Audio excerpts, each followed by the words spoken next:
Good morning, it's Kevin, my personal meat cutter. And today we got chuck tenders. This is what they come, a whole bunch of them in one pack. All right, the reason why I'm doing chuck tenders because my cousin asked me to show him how to cut them. All right, now chuck tenders is simple like everything else. This is what it looked like. This is a chuck tender. Yeah, real big. And when you get a chuck tender, you should always, like I say, get rid of that bone tissue. That bone tissue that's in there, you need to get rid of that first.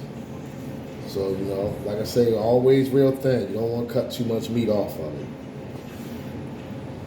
This is this show was created for, to show you what to do with this meat. Clean them up a little bit.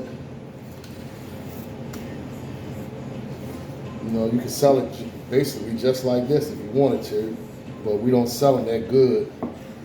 So what we do is we cut them up a couple different ways. First, you want to always square it up. This little piece can be used for stew or something like that. That'll be your stew. And then you just cut your steaks off of it.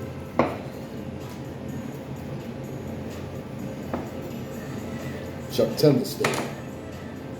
Even, consistent, and this is what a chuck tender look like. A lot of people get it mixed up with eye round, but a chuck tender, you see that little gristle going through there. That's how you know it's a chuck tender.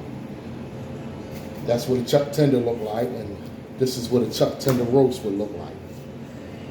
Alright, that's cool. There you go.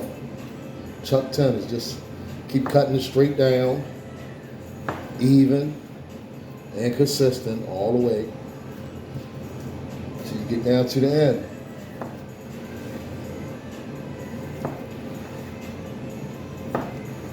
And that's how you cut a chuck tender. Get down to the end, little piece, just stew it up. So that's basically all you get out of a chuck tender. But you can also do this right here. All right, 1 second and I'll show you.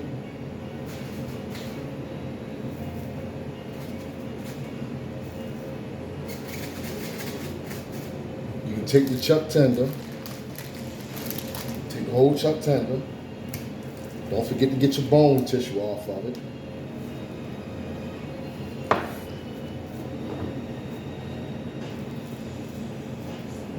Always get your bone tissue off of it. That's very important. And once your customer's coming back, tell them you ain't clean that stuff right. So clean it up. Square off.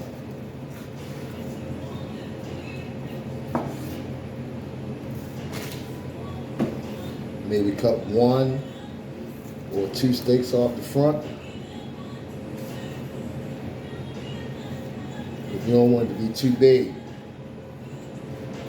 Now, you see where the small part of the chuck tender at? When you lift it up, you'll see the meaty side and the lower side.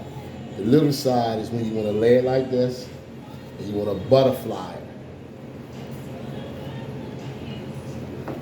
That way, when you butterfly it, you see the lines? That's how it's butterflied properly. If you cut it the long way, you wouldn't get these lines like that. And then you stir it.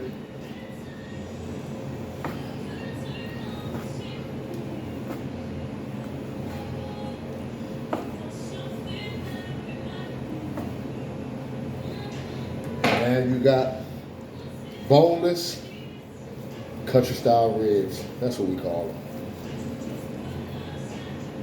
Chuck tender. Let me show you how it would look on the tray.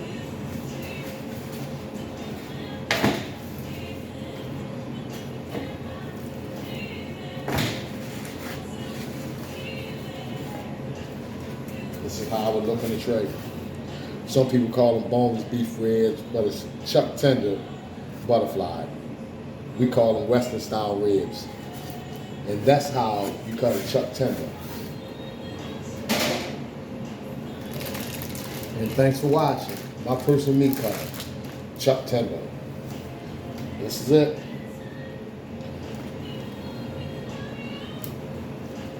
Thank you for supporting the channel. Subscribe and learn more about different kinds of meat. I'm also coming out with a sausage, my personal meat cutter Polish sausage, coming soon. But stay tuned to learn how to cut meat and to learn the difference in meat.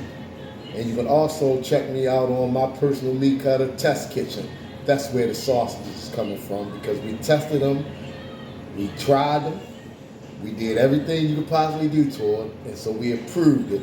So now there's my personal meat cutter Polish sausage coming at you. Subscribe and learn how to drop date. Don't forget Chuck Tender. Thanks for watching.